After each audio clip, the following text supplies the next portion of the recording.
kunesha ntigushobora kubaho utarwanye, kurwana ntigushobora kubaho utagize umwana. Muri iri jambo twavutse ku bw'Imana, twavukiye Imana, twabayeho ku bw'Imana, tubereyeho Imana. Imana ishimwe cyane. Turi umutungo w'Imana. Haleluya. Turi trésor, turi riche, turi ubukire, turi ubutunzi bw'Imana. Haleluya. Turi ubutunzi bw'Imana. Turi umushinga wayo w'igihe kirekire yiyigiye. Mana nishimwe. Turi umushinga wayo w'igihe kirekire yiyigiye. Ikora étude de projet. Yiga ibyo bita dépense, amaconsommation, projet y'Imana, umushinga w'Imana uzatwara kuri twebwe. Ni ikaze nanone kuri wa mwanya wacu wo guhumurizanya, kubwirana ibyirutse umutima, kukubwira ngo humura nubwo bimeze bityo, nubwo bisa bityo, nubwo ubona udafite aho werekeza, nje kubwira ngo humura. Haracyari ibyiringiro nubwo ubona imiraba yabaye myinshi, umuyaga ari mwinshi, ariko haracyari ibyiringiro. Imana yacu nijya isinzira, n'igihunikira, iduhozaho amaso. Nubwo bimeze bityo hazavamo amashimwe. Reka dukomeze twihangane, dushikame, duhange amaso Uwiteka kuko niwe ushobora byose. Abana b'abantu barahinduka, abana b'abantu turapfa tukagenda, ariko Imana yacu yo ihoraho, ntabwo izigera dusiga twenyine. Rero nje kukubwira ngo muri uwo muraba, muri uwo muyaga wo gupfusha, wo kurwara, wo guhungabanywa mu buzima, mu rugo rwawe, abana bawe, umutware wawe cyangwa se umugabo, umugore wawe, ibyo byose urimo kunyuramo mu kazi kawe, nje kukubwira ngo humura, haracyari ibyiringiro. Imana yacu ntabwo ijya idukuraho amaboko, iduhozaho umutima. Yesu nashimwe cyane. No muri iyo miyaga tuba tunyuramo, Imana yacu ntabwo iba yasinziriye. Nje kukubwira ngo haracyari ibyiringiro. Uyu mwanya turi kumwe n'umukozi w'Imana Zigira Inshuti Michel, Pasiteri Zigira Inshuti, muramumenyereye, ni umukozi w'Imana mukunda. Agiye kutuganiriza mbese niki wakora, ese ni gute nakongera nkahagarara hejuru y'izo raporo zose muganga yakubwiye, hejuru y'ubwo burwayi, hejuru y'uko guhungabanywa n'umuyaga, hejuru yo gupfusha ukumva nta byiringiro ugifite. Ese niki wakora? Haracyari ibyiringiro. Reka tumuhe ikaze, hanyuma duhabwe umugisha hamwe nawe. Yesu nashimwe cyane. Ndakwinginze ubwire mugenzi wawe, usharinge mugenzi wawe, kugira ngo nawe yumve ihumure, yumve ese niki yakora mu buzima bwe, kugira ngo yongere ahaguruke, akore, yongere agire ubusabane n'Imana. Shalom shalom. Ndabaramukije inshuti bakunzi ba Humuriza TV. Dushimye Imana iduhaye umwanya kugira ngo twongere tuganire ijambo ryayo. Iminsi yari ibaye myinshi ku mpamvu zitandukanye. Hari urugamba Satani aba agaba ngo rwanye umurimo, ariko nanone tukaneshezwa n'uwaduhamagaye. Turashima Imana yongeye kuduha uyu mwanya rero kugira ngo tuganire ijambo ryayo. Ndagira ngo dusenge Imana. Mana yacu ishobora byose, iriho, yahozeho kandi izahoraho. Turagushimiye uyu mwanya uduhaye. Ni amahirwe tugize kutugirira iki cyizere ngo twongere dukore umurimo wawe. Haleluya. Pawulo yandikira Timoteyo, yaramubwiye ngo nongeye gushimira Imana yantekereje ikabona ko ndiho kwizerwa, ikangabira umurimo wayo, ngo nubwo mbere nari umutukanyi, umukubaganyi n'umunyarugomo, ngo ariko nari ntarizera. Haleluya. Warakoze kutugirira icyizere Data, ukatugabira uyu murimo. Twemerere uduhagarareho, icyubahiro cyawe kibane natwe, ubwiza bwawe budutwikire, kuko uyu murimo Satani awugabaho ibitero, kandi impamvu turayumva turanayizi, ni uko natwe tuba twabimugabyeho. Ariko dufite ibyiringiro bikomeye by'uko dukorera yamunesheje. Haleluya. Turagusaba ngo udufashe rero muri uyu mwanya tugiye gufata, uduhe ibihe byiza rwose, utunezeze. Turagushimiye ko ubyumvise, mu izina rya Kristo Yesu umwami wacu. Amen. Amen. Nagira ngo dusome ijambo ry'Imana dusanga mu rwandiko Pawulo yandikiye itorero ry'i Roma. Pawulo yarwandikiye itorero ry'i Roma, ubwo ni Abaroma, mu gice cyaho cya 5, umurongo waho ndahera ku wa 1, nubwo undi buvugiho cyane ari uwa 4. Abaroma igice cya 5, umurongo waho wa 1 niwo dutangiriraho. dukomeze dusome n'uwa kane. Dusome amahirwe azanwa no gutsindishwa no kwizera. Nuko rero ubwo twatsindishijwe no kwizera, dufite amahoro ku Mana kubw'umwami wacu Yesu Kristo, wadushyikirije ubu buntu dushikamyemo kubwo kwizera, ngo tubone uko twishimira ibyiringiro byo kuzabona ubwiza bw'Imana. Ariko si ibyo byonyine, ahubwo twishimira no mu makuba yacu, kuko tuzi yuko amakuba atera kwihangana, kandi kwihangana kugatera kunesha ibitugerageza, uko kunesha kugatera ibyiringiro. Bene ibyo byiringiro ntibikoze isoni, kuko urukundo rw'Imana rwasabye mu mitima yacu kubw'umwuka wera twahawe. Imana ishimwe. Haleluya. Aya ni amagambo Pawulo yandikiye Abaroma abaganiriza ku kintu cyitwa kunesha. Kunesha ntibishobora kubaho umuntu atarwanye. Hari ikintu kigendana n'ikindi buriya udashobora gutandukanya. Ni nk'uko kuryama kugomba kugendana no kubyuka. Uwaryamye agomba kubyuka, uwicaye nawe agomba guhaguruka. Ni uko bigomba kumera. Uwavutse kandi agomba gupfa. Hari ibintu mbese bigendana udashobora gutandukanya, ntibishoboka. Ibyo bintu byombi bigenda biri paralele, bigenda biringaniye, nta nubwo bikurikirana na gutya, ahubwo biraringaniye gutya, icyo bita paralele. Kunesha ntigushobora kubaho utarwanye. Kurwana ntigushobora kubaho utagize umwanzi. Ntibibaho. Mu Giswahili mwita adui, mu Gifaransa ni ennemi, nk'uko no mu Cyongereza bigenda kuvugika kimwe. Umwanzi agomba kubaho. Uwo mwanzi rero akakugabaho ibitero. Uwo mwanzi akugabaho ibitero akenshi bitewe n'impamvu ebyiri. Iya mbere ni uko atishimiye uko ubayeho cyangwa uko uri. Byaba ibihugu birwana, yaba abantu bahangana, burya dayimoni aba yaciye mu kintu cyane cyane cyo kutishimira aho ugeze. Noneho hakaboneka ikintu cyo kurwanya iyo ntambwe ugezeho. Rero umwanzi wacu Satani yatugabyeho ibitero kuva twaviwe. Kankoresha iryo jambo ngo kuva twaviwe. Iwe hari hehe? Ni mu bwami bwe, kuko niwe waduhoranye. Aha munyumve neza. Mushobora kubaza mutse, kuki rwose uyu mupasitori yemeje ko ari we waduhoranye kandi twarahoze turi ab'Imana? Twahoze turi ab'Imana, twari ab'Imana, twanahoze mu mugambi wayo. Yeremiya igice cya mbere wa 4 no 5.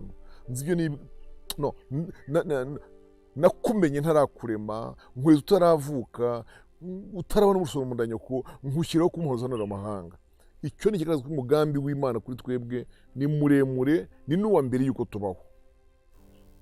Muri ni jambo twavutse ku bw'Imana, twavukiye Imana, twabayeho ku bw'Imana, tubereyeho Imana. Imana ishimwe cyane. Turi umutungo w'Imana. Haleluya. Turi trésor, turi riche, turi ubukire, turi ubutunzi bw'Imana. Haleluya. Turi ubutunzi bw'Imana. Turi umushinga wayo w'igihe kirekire yiyigiye. Mana nishimwe. Turi umushinga wayo w'igihe kirekire yiyigiye. Ikora étude de projet, yiga ibyo bita dépense, amaconsommation, projet y'Imana, umushinga w'Imana uzatwara kuri twebwe. Iteganya ibintu byose izadutangaho nk'umushinga wayo. Ariko nyuma iza kugera ku ngingo, abizi imishinga mwese murabizi, iza kugera ku ngingo yitwa kureba ibyinjira. Itangira no kureba ibizaza, ibyo tuzinjiza. Haleluya. Nta muntu n'umwe wize ibintu bya étude de projet byo kwiga imishinga udahera aho ngaho nababwiye. Hari ukwinova, guhimba izina, kwita iz'umushinga wawe. Hari ukureba ibyo uzagutwara, amadepanse, ariko hakaba ipaji nziza cyane puwe nakwita nk'iya gatatu, kubona bitangiye kwinjiza. Icyo kintu cyo gutangira kwinjiza Imana irakibonaga. Icyo umwanzi Satani yakoze ni iki? Umuntu akimara kubaho, guhera ku muntu wa mbere Adamu, yiremewe n'Imana, Imana ifite kuzamukoresha ari umutungo w'Imana mu ngobyi ya Edeni. Satani yashatse uburyo yamuriganya ngo amukure muri wa mugambi w'Imana. Arabikora, aramuhutaza, Bibiliya ikoresha mu buryo kumukomeretsa, ariko mu by'ukuri ntiyava mu mugambi w'Imana burundu, ahubwo Imana ikomeza kumushaka. Naho musanga ari mu Bakorinto ba mbere mu gice cya 15:45 muhasanga uwitwa Adamu wa kabiri cyangwa se wa nyuma. Uwo Adamu wa nyuma yaraje kureyanima, guhembura, kuzura, kongera gushyiraho, haleluya, kongera kurekeye, kongera gushyiraho kominiyo, yongera huza umuntu n'Imana. Icyo kintu tugikorerwa na Yesu, twagikorewe na Yesu. Turashima Imana yaduhaye Yesu kugira ngo yongere aze agarure umuntu mu mugambi w'Imana. Izina ry'Imana rishimwe cyane. Imana ishimwe. Nicyo gitumye Pawulo yandika avuga ngo nuko rero ubwo twatsindishijwe no kwizera dufite amahoro ava ku Mana kubw'umwami wacu Yesu Kristo. Ayo mahoro ava ku Mana ariko kubw'umwami wacu Yesu Kristo. Imana nishimwe cyane. Amahoro yo ava ku Mana ariko kubw'umwami wacu Yesu Kristo. C'est-à-dire ava ku Mana ariko tuyaheshwe na Kristo.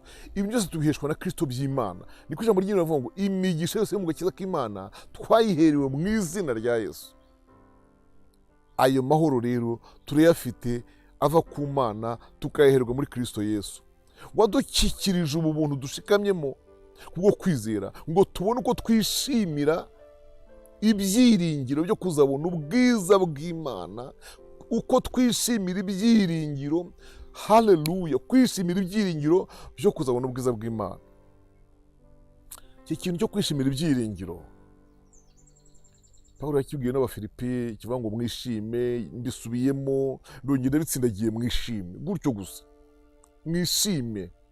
Ariko tumva mw'Abafilipi mwishime, oya ndetse ndabyongeye mbisubiyemo, mwishime iteka. Ineza yanyu imenywe n'umwami wacu, bame n'abantu bose, kuko umwami wacu ari bugufi. Iki kintu cy'ibyishimo cyo kwishimira ibyiringiro ndashaka kukivugaho kugira ngo nze gusoza nyine mvuga ijambo ryo kunesha. Dukwiriye kuba muri ibi bintu tubyishimiye. Nous lamente pas. Ntitubeho mu bintu bimeze nk'amaganya, ntitube mu bintu tunabiganya. Hari umugani baca mu Kinyarwanda ngo ugaye urwe arwibiramo. Ndabinginze bene data mukurikije ijambo ry'Imana, nimureke ibintu tubibemo tubyishimiye. Twishimiye umurimo Kristo Yesu yakoze ku musaraba. Twishimiye ibyo tuzahabwa mu ijuru. Twishimiye ibyiringiro byo kuzuka. Twishimiye amakamba tuzambikwa. Tube muri ibintu tubyishimiye. Ukumva ukuntu umuririmbyi yaririmbye ngo naho napfusha ibyo ntunze, naho nahanwa n'inshuti, naho nakena, naho imizabibu yashira, imirima ntiyera inzabibu, naho amasaka yabura mu bigega, naho inka zashira mu biraro. Ni Habakuki 3:16 bivuze. Dukwiye kubaho twishimiye ibi bintu turimo. Ibintu by'agakiza kubiba mutabyishimiye biravuna. Njye mbona rwose ni ukuvunika kabiri. Nkurikije ukuntu kubibamo ubwabyo bisaba ubuzima bwitanze. Rero kubiba mutanabyishimiye ni imvune, ni ikindi gihombo kandi doublema. Tube muri ibi bintu twishimiye ibyiringiro byo kuzabona ubwiza bw'Imana. Aho kantu kagendane, nurwara ukarwarane ko kuzabona Imana. Nusonza bibaho bibaho ndabizi, hanze aha hari abafite inyigisho zitemera ko gusonza kubaho cyangwa gukena kubaho, ariko z'ubwo ngubwo Lazaro mumushyize hehe? Yemwe bigisha mwigisha gutyo, Lazaro mumushyize he? Mbese aya magambo yose yo kwihangana ibitugerageza muyajugunye, urupapuro muraruca mukaruvana muri Bibiliya, mubigenza gute? Dore mbabwire, twishimira ibyiringiro byacu even where, nubwo twaba turi mu makuba. Haleluya! Niko hano havuze, mwishimiye ibyiringiro kuzabona ubwiza bw'Imana. Ariko si ibyo byonyine, ahubwo twishimira no mu makuba yacu. Les malheurs, malchance, ibyago byose tubyishimiramo. Iyo turwaye twishimira ko tuzabona Imana, iyo dukennye, iyo dushonje, iyo twanzwe, iyo dusuzuguye, kandi bibaho. Ibyo byose bibayeho, tuba dufite ibyishimo mu mitima, twishimiye ibyiringiro byo kuzabona umwami wacu. Imana ishimwe. Si ibyo gusa, twishimira no mu makuba yacu, kuko tuzi yuko amakuba atera kwihangana. Aha hantu rero niho ngeze, aha hantu niwo mutima w'inyigisho z'uyu munsi. Amakuba atera kwihangana. Bivuga ko nta makuba yabayeho nta no kwihangana, kandi kwihangana kuriho ubwo hariho n'amakuba. Ni bya bintu navuze nyine bigendana. Amakuba atera kwihangana. Bivuga ko kwihangana ni produit y'amakuba. Ni amakuba ubwayo atuma umuntu agira kwihangana. Kuko nta muntu wahozwa atarize, kuko nta muntu warira atababaye, dore ko amarira amugira ukwinshi. Hari abajya barira bishimye par emotion, bakagira ngo ni oya. Ibyo byose amarira umuntu arize y'ibyishimo, aba ari aho barayamenya, kuko umuntu anayarira anaseka. Ariko hari amarira y'umubabaro atewe n'amakuba, ariko ayo makuba akabyara kwihangana. Kwihangana rero nako kukaza gutera ikintu bita kunesha ibitugerageza. Nshuti bene data, ndabifuza kunesha ibibagerageza. Ibibagerageza ni byinshi, nanjye ndimo. Pawulo yandika yaravuze ngo, bene data, ngo mumenye yuko bene data bo mwese dusangiye imibabaro, duhuje imibabaro, duhuje amakuba. Buriya mu isi hose bene data bose dusangiye amakuba. Ariyo mpamvu umuntu uzaneshwa n'aye makuba, akaneshwa, amenye ko azatsindirwa mu iteraniro ry'abanesheje. Nta kintu urimo kunyuramo udafite umukolege. Niba udafite kolege kuri meme promotion, ufite umukolege wagitambutsemo kandi arakinesha, agisohokamo. Waba urimo kurwana urugamba rw'amagambo no kuvugwa, nagira ngo mbwire ko umucunguzi wawe yavuzwe. Abo rero duheraho, kuko ni kwanditse mu Baheburayo igice cya 12, ngo niwe banze ryo kwizera. Haleluya! Ngo ni nawe ugusohoza. Umwami wacu yaravuzwe, umwami wacu yarasebye, baramusebeje. Dore ukuntu bamusebeje. Bwa mbere agitangira umurimo, bahise bavuga ngo naba na Yohana disi. Yohana yigiraga ikanzu ye y'ubwoya, akayikenyeza umushumi. Yohana nta rugo yaryagamo, yatungwaga n'ubuki bw'ubuhura, akagenda agapfumura umugina, akabushakamo agahakura, akaryutwa, agakomeza umurimo. Ariko uwamusimbuye we ararya, yariye kwa Matayo, ari we Lewi. Ku mugoroba ejo bundi yariye kwa Simoni. None amakuru dufite afatika, ngo iri joro ngo yariye noneho kwa Zakayo, umukoresha w'ikoro. Baraye barya imisoro na ruswa. Ubwo si urubwa. Umwami wacu yarasebye. Munsi umugore aza akamwuka ku birenge, akamuririra ku birenge, akabihanaguza umusatsi we, akamusiga amavuta, yarangiza ibirenge bye akabisoma. Uwo munsi uwo munsi amagambo yarahagurutse ati mbega wamwigisha we, yewe wamwigisha mudamu w'indaya yaje amwiryaho ntiyakabukira, araza amugwa ku birenge abiririra harabisoma, abihanaguza umusatsi bisiga amavuta, ntiyirukane ishyano ngo rimuve ku birenge. Mbega umwigisha wamwumva hanze haca ibikuba ngo ariyigisha. Ayo yaravuzwe, ariko ntibyabujije Yesu kongera kwigisha. Reka mvuge ku kintu yasubije ku cya mbere, n'iki ngivuge ubundi ngiye kuvuga. Ku cya mbere kivuga ngo Yohana yaje atarya atanywa, ngo none uwaje ararya aranywa, ngo ararya ahantu hose. Yesu ubwo yarivugiye ngo ariko bantu mwe, yemwe bantu, uwo ko yaje atarya atanywa ntago mwavuze ngo afite dayimoni? None umwana w'umuntu we yaje arya kandi akanywa, mwavuze ko ari ikirura cy'umunywi w'inzoga. Urumva ko nta muntu wabanoza, nta wabanyura, nta kibanyura. Yohana mwaramuvuze aribyo mwamusebeje. Uwamusimbuye nawe afite ukuntu aje na attitude ye, none nabyo mwabisebeje. Muzashoborwa nande, ariko niki cyabanoza? Kuri uyu mugore yaravuze atumva mbabwire,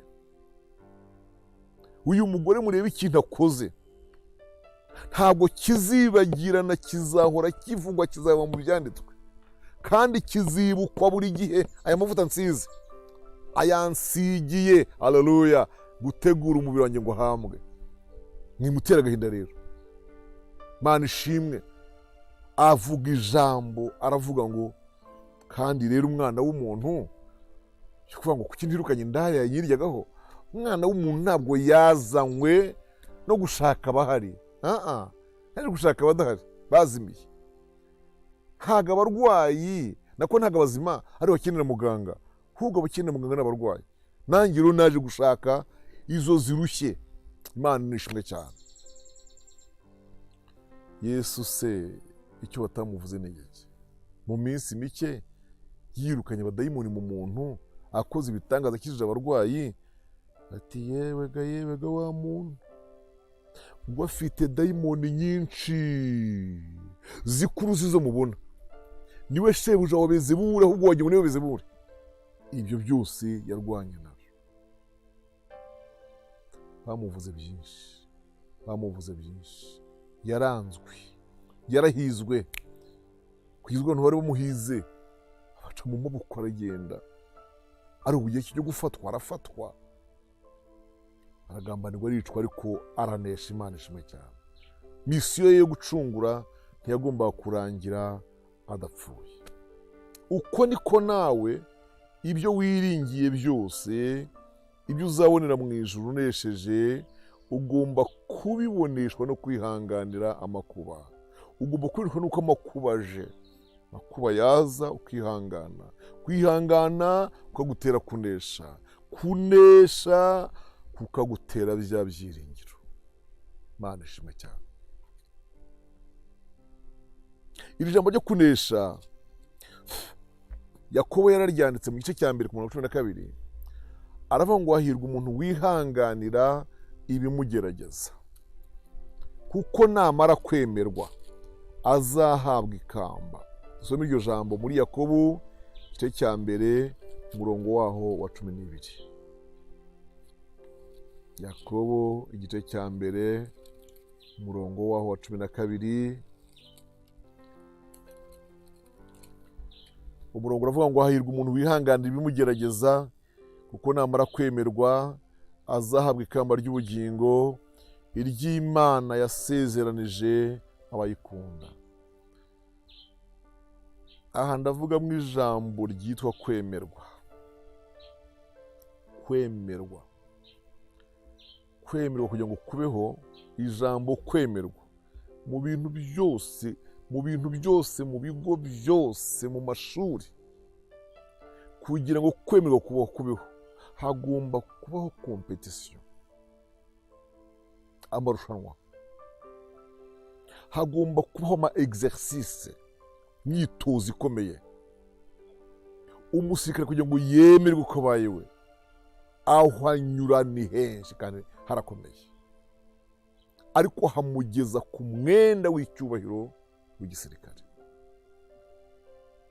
Uriya mwenda ubwawo, nubwo haba nta nyenyeri iriho irajyaho pe, nubwo haba nta peti rirajyaho, nta kaporari, nta sergent, nta suriyoto, umwenda ubwawo ni icyubahiro,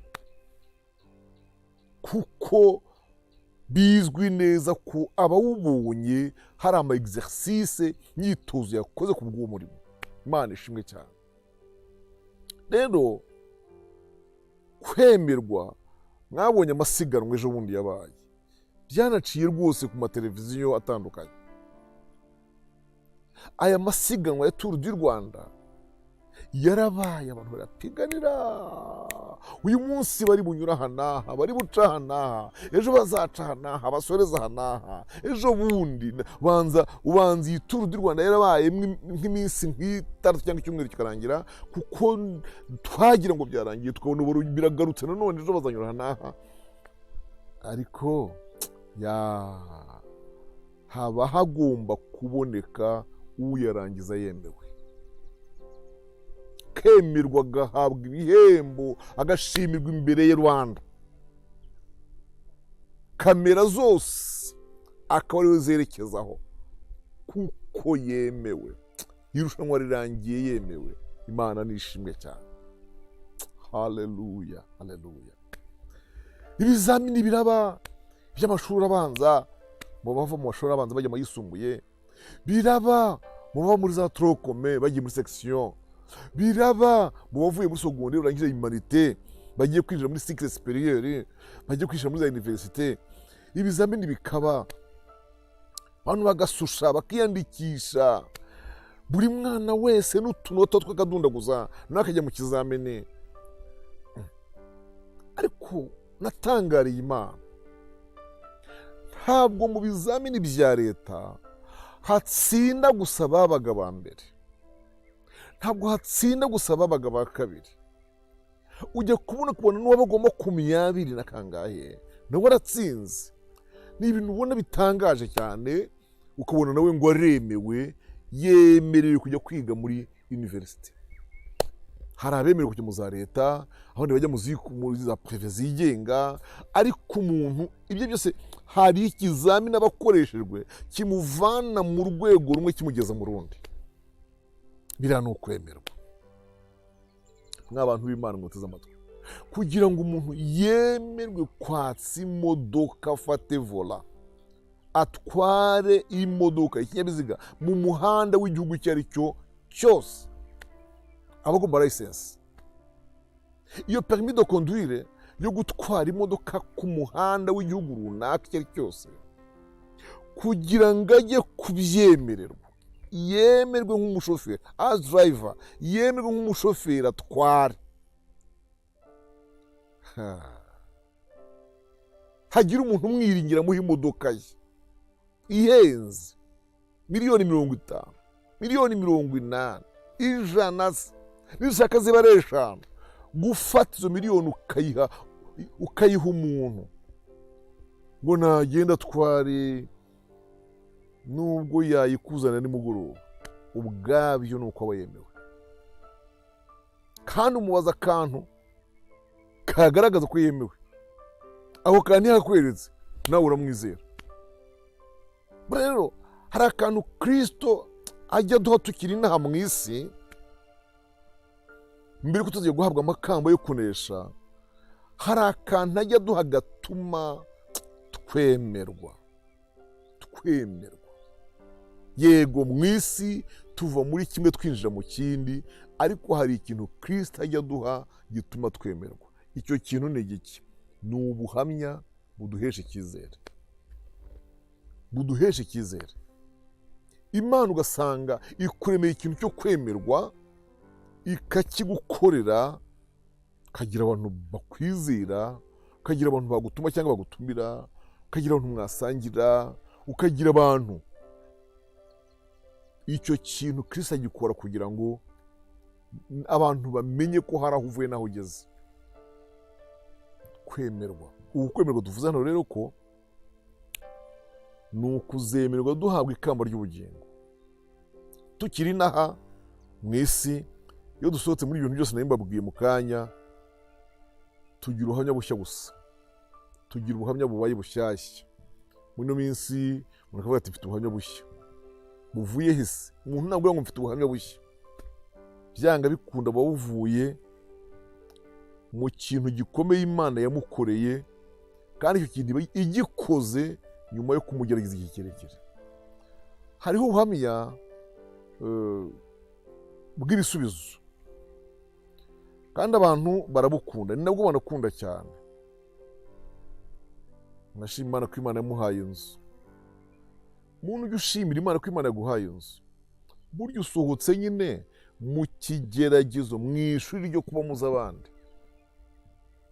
Ukwiriye kumenya ngo ariko ubu Imana impaye inzu, naritwaye neza mu kuba muzi abandi. Ese nishyuriraga igihe? Nakiranukanye se na ba nyir'inzu? Mfite ubuhamya bwiza nsohokanye mu kigeragezo kugira ngo nemerwe, Imana ibe impaye iyanjye. Hariya ahantu hatambutse, gushima Imana ko Imana yaguhaye umwana. Ntabwo abantu babyaye iyo bashima Imana mu rusengero, ntabwo bashima Imana ku rugero rungana. Uwashyingiwe agahita asama akabyara, ashima ishimwe gusa ry'urugendo rw'amezi 9 no muri maternité no kubyara. Ariko ngaho ufata iryo shimwe rigeranye n'umuntu uzabona umwana nyuma y'imyaka 18, 20, 25 nka Sara, iryo shimwe urumva wowe ringana se? Umwe yarageragejwe agiye kurishima yemewe. Umwami adufashe cyane. N'izindi ngero nyinshi ntarondora. Icyo numva nshaka kubakangurira ni ikintu cyitwa kunesha kugira ngo wemerwe, kandi kugira ngo uzaneshe ugere ku kwemerwa, uhagarare mu byiringiro, nuko wihanganira amakuba. Mushiki wanjye, mwene data, uhagaze mu yahe makuba muri ino minsi? N'ayahe makuba urimo? Ubwo birumvikana buri wese ahise yibuka ye, ayo yawe yahagararemo neza. Rero icyo navuze ntangira, ntabwo ayo makuba uhagazemo uyu munsi wa none ariyo ya mbere ku isi, si nawe wa mbere wanyuzemo. Rero gerageza usenge Imana uyegere, humura uzanesha, izakuneshereza, kugira ngo abanesheje ibyo urimo uyu munsi wa none batazatuma utsindwa mu rubanza. Abantu barimo banesheje ibyo urimo uyu munsi wa none ntibazatuma utsindwa mu rubanza, ahubwo nawe uzaboneke muri bo. Imana nishimwe cyane. Yeremiya hari ijambo yavuze hano, ariko ni ukuryandika, naho ubundi yari umuhanuzi. Murabizi ko ari Uwiteka wavugiraga mu kanwa ke. Ndashaka kurireba nkaribereka. Igitabo cy'umuhanuzi Yeremiya, igice cya 12 umurongo wa 5. Igitabo cy'umuhanuzi Yeremiya, igice cya 12 umurongo wa 5 wonyine gusa. Tugusome. Niba warasiganywe n'abagenza amaguru bakagusiga unaniwe, wabasha ute gusiganwa n'amafarashi? Kandi naho umerewe neza mu gihugu cy'amahoro, Yorodani niyuzura uzagenza ute? Niba waragendanye n'abagenza amaguru bakagusiga unaniwe, uzashobora ute gusiganwa n'amafarashi? Iri jambo rivuga ngo niba waragendanye n'abagenza amaguru bakagusiga unaniwe, riravuga ngo niba waranyuze mu bintu abanyamubiri nkawe banyuramo bagakomeza, wowe ukahasigara, wowe ukaneshwa, urumva amafarashi uzayakurikira? Kuko muzi ko amafarashi ni ikimenyetso cyo gutaha. Niko Eliya yatashye, yajyanywe n'amafarashi n'amagare by'umuriro. Imana dufashe cyane. Ni nkaho ijambo ry'Uwiteka ryakavuze ngo ko ndeba ibi unyuramo bikunanira, kandi hari abahatambutse, hari bagenzi bawe nkawe, tuzabasha gusiganwa n'amafarashi dutaha. Ndagushishikariza kunesha rero. Nesha, ihangane, komera ushikamye, hagarara neza muri Kristo Yesu. Amakuba yawe agutere kwihangana. Kwihangana kugutere kunesha, kunesha kugutere ibyiringiro. Yakobo yandika dusoza, katuhasome dusoze. Yakobo yandika muri izi nzandiko ze, yavuze amagambo mu gice cye cya mbere ku murongo wa 2. Yaravuze ngo bene data, mwemere ko ari iby'ibyishimo rwose nimugubwa gitumo n'ibibagerageza bitari bimwe. Mumenye yuko kugerageza ko kwizera kwanyu gutera kwihangana. 4, ariko mureke kwihangana gusohoza umurimo wako, mubone gutungana rwose mushyitse mutabuzeho na gato. Imana ishimwe. Umva nawe uyu mwanditsi, uyu mukozi w'Imana Yakobo aragira ati mwemere ko ari ibintu by'ibyishimo. Nimubanze d'abord mubifate nk'ibintu by'ibyishimo byo kwishimirwa. Réjouissez-vous, nimubyishimire yewe nimubona mutewe n'ibigeragezo bitari bimwe, nimubona bije ari byinshi bitari bimwe byungikanya, mukabona amakuba araje ari menshi aturutse impande zose, ngo ibyo ntimubyemere ko ari ibintu by'ibyishimo. Umva, hari amagambo nsoma cyangwa nigisha, nibaza niba abantu bayumva uko ari. Ibigeragezo biraje, birahinda wabyumvise, amagambo yaje, urubwa, guseba, gusonza, inzara, ibintu byahenze, nta n'ubayakanuye, urapfushije ukiri mutoya, upfakaye uri mutoya, wa mugore we cyangwa wa mugabo we, wiruka mu kazi bitunguranye, nta mperekeza. Ibi bintu nibikugeraho, ngwemera ko ari ibintu ngo by'ibyishimo. Ayaya, ngo byakire nk'ibintu by'ibyishimo. Aba bagabo batwandikiye batubwiraga bari mu mbaraga z'umwuka wera nyinshi, bisaba ngo aya magambo natwe tuyumvire mu zindi mbaraga z'umwuka wera nyinshi. Ngo byishimire, binezerwe ko bije, ubundi ushinyirize ukomere, ngo kuko nibyo bizakubyarira kwihangana, ngo kandi ujye ureka kwihangana kuzasohoza umurimo wako, kugira ngo nigutungana rwose ushyitse utabuzeho na gato. Nimwihangane kandi nimuneshe. Ibyago byose byakugezeho, byaguteye bitunguye, ariko komera kandi wihangane. Kwihangana kuzagutere kunesha, kunesha kuzagutere kuzakubyarira ibyiringiro.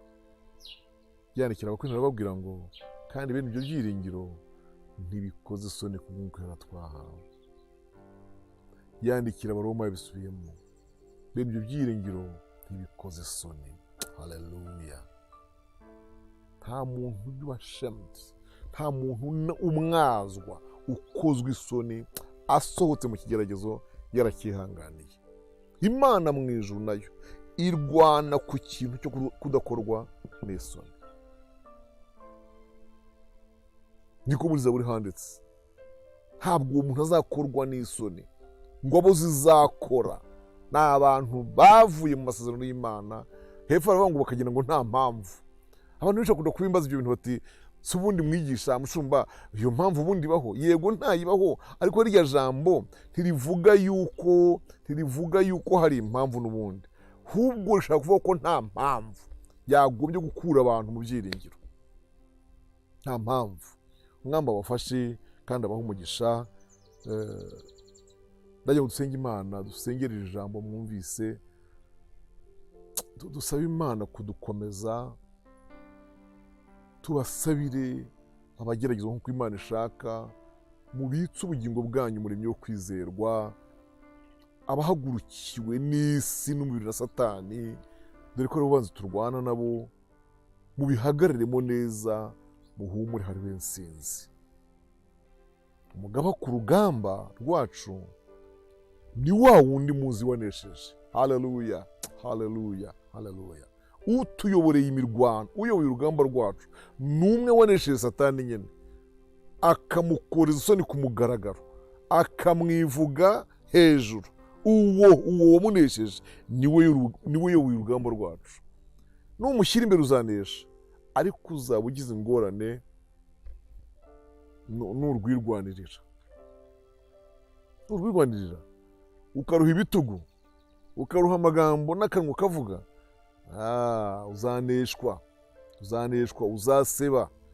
Ariko numushyira imbere akarurwana, akaba ari ukwigisha uko uruhagararamo, akaba ari ukubwira uko uhagenda, ni ukuri uzarunesha kandi uzatabaruka amahoro. Dusenge Imana. Mana Data wa twese uri mu ijuru, akira ishimwe ngushimiye ko uduhaye uyu mwanya wo kugabura ijambo ryawe. Nsengeye bashiki banjye na bene data bari bakurikiye iri jambo, ndakwinginze ngo ubahe imbaraga zo kunesha, kandi buri wese ibyo ahagazemo ahuye nabyo muri iyi minsi abihagararemo neza, ahumuzwe n'uko intsinzi yacu iri mu kuboko kwawe Kristo. Ndakwinginze ngo ubafashe, ubongere imbaraga mu bigeragezo bitandukanye, mu ntambara barwana zitandukanye, ubahe imbaraga rwose. Ndagushimiye, ubakomeze, ubyutse abari bananiwe, aho baguye uhababyutse mu izina rya Yesu. Nka kwa kundi wabigenje ubwo Samusoni yari aguye ahitwa Ilehi, amaze kurwanya Abafilisitiya abicishije umusaya w'indogobe, ngo aguye umwuma, waramweguye maze umufukurira iriba Ilehi, aranywa arahembuka. Kuko gusa yakubwiye ijambo rimwe, aravuga ngo ndakwinginze ntukunde kongwa mu maboko y'abatakebwe. Naragukoreye, dore wakirishije ubwoko bwawe amaboko yanjye, ndakwinginze rero singwe mu maboko y'abatakebwe. Mushiki wacu uyu nguyu, mwene data uyu nguyu, ntagwe mu maboko y'abatakebwe, ntagwe mu maboko ya Satani. Ntutume Satani amugira umuhigo w'amenyo ye, ahubwo uharemere intsinzi, maze iyo ntsinzi imubyutse aho hantu yaraguye. Ndagushimiye ko ubyumvise, mu izina rya Kristo Yesu umwami wacu, amen. Mwari kumwe na Pastor Michel Zigirinshuti. Wenda hari abashobora kugisha inama, hari abakenera kugira ibyo basobanuza, hari abakenera gusengerwa. Ni wo murimo Imana yampamagariye, ndawukora kandi ngukora ngukunze, gukora nta biguzi bijemo, bya bindi muza abantu basigaye baka, ngasengera abantu b'Imana. Gura abankenera kuri WhatsApp na nimero bisanzwe ni 0788 47 00 35, 0788 47 00 35. Imana ibahe umugisha mu izina rya Yesu Kristo.